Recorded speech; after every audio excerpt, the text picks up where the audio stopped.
Here's a stroboscopic diagram of a falling apple. It's produced by having a bright flashing light with an open shutter on a film camera. Every time there's a flash, an image appears on the film. Each image shows the apple at equally spaced times. You can see that the apple is speeding up as it falls because the images become farther apart when the apple is nearer the ground. It goes a larger distance during the same time interval. Nowadays, these images are easy to make digitally. One films a movie, then overlays the frame, which are separated by fixed time. In the text, they refer to these diagrams as motion diagrams. We'll draw a dot which represents the center of the object at each time interval, such as the falling apple in that photograph. We'll then label the frames with integers. When the dots are close together, the object is moving slowly. When they are far apart, the object is moving quickly. For example, suppose I have a car which starts from a standstill, speeds up to cruising speed, and then moves at a constant rate. The motion diagram would look something like this. So at early times, the dots are close together, meaning that the car is moving slowly, and at later times, they're farther apart, meaning the car is moving more quickly. And the spacing between these later times are all equal, meaning the car is moving at a uniform speed. If I numbered the dots in the other order, it could represent a car slowing down to a stop instead. That's why it's convenient to number the frames.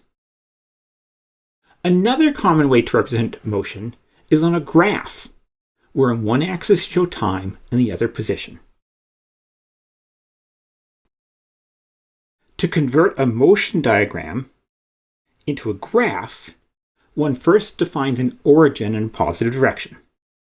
Say, for example, we choose the origin to be at this point,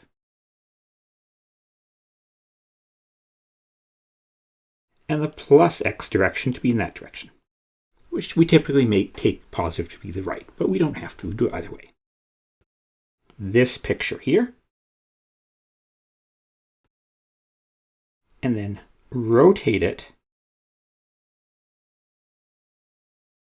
by 90 degrees.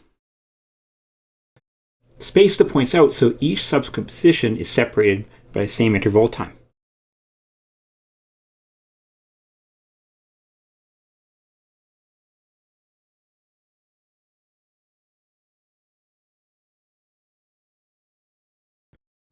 So this early times, when the object's moving fastest, there's the largest spacing, vertical spacing between these points.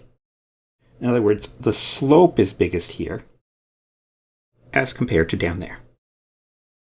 High speed corresponds to a large slope. Low speed corresponds to a small slope. And this car is moving at roughly constant speed until this time, and then it slows down to a stop. We can also go the other direction. If I gave you a graph that looked like this,